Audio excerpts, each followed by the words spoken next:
Aujourd'hui, Fred sort d'une réunion d'équipe très remontée. Ça me gonfle. Si j'avais su, je l'aurais fait toute seule en fait. Je serais pas du tout passée par elle en fait. C'est pas possible ça. Nina, qui présentait le lieu du séminaire business, a complètement foiré sa présentation. Elle n'a pas su faire passer les bons messages. Pour se détendre, Fred descend prendre l'air sur la terrasse et juste avant la porte de l'escalier, elle croise Nina. Souvenez-vous, Nina est quelqu'un qui a une dominante verte. Et ce qui caractérise le plus les verts, c'est leur sensibilité.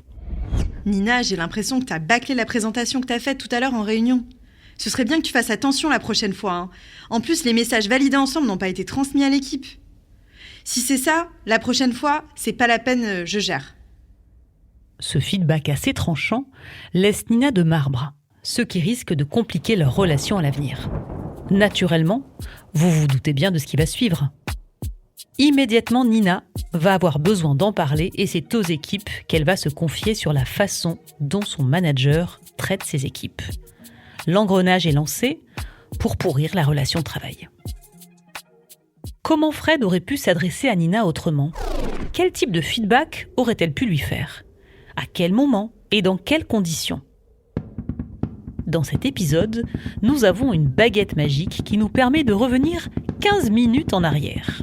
Remontons le temps et laissons une seconde chance à Fred de faire son feedback à Nina.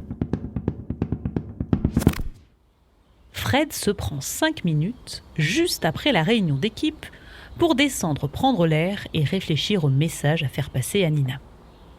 En remontant, elle propose à Nina de prendre un café et de s'installer dans le canapé de la salle de pause. Il est 15h, la salle est vide et toutes les deux sont confortablement installées. Nina, j'ai remarqué 4 ou 5 coquilles sur ta presse, ainsi que quelques oublis, des points qu'on avait validés ensemble la semaine dernière. Je suis assez ennuyée parce qu'au final, j'ai remarqué que la présentation avait suscité peu de réactions auprès de l'équipe. Nina, je voudrais comprendre comment la préparation de la présentation s'est faite pour toi. Qu'est-ce qui s'est passé ?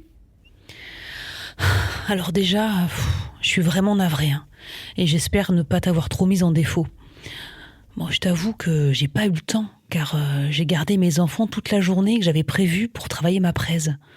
Alors du coup, je t'avoue que c'était hyper compliqué pour moi de me concentrer avec les jumeaux.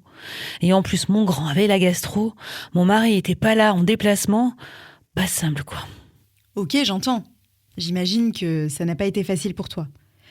Et en même temps, moi, ça m'inquiète parce qu'on avait des messages à faire passer et j'ai peur qu'ils aient pas été entendus, ces messages. Parce que c'était bel et bien l'objectif, en plus de ce point. Est-ce que tu partages ? Oui, complètement. Et puis franchement, j'ai pas eu le temps que j'aurais voulu. Tu sais, j'ai pas du tout l'habitude de travailler comme ça. Hein. Rassure-moi, tu me connais, Fred, maintenant, depuis quelques années. Nina, la confiance et la transparence sont importantes pour moi. Donc si je te confie une mission à l'avenir, c'est... Merci de t'assurer, en fait, de respecter l'engagement.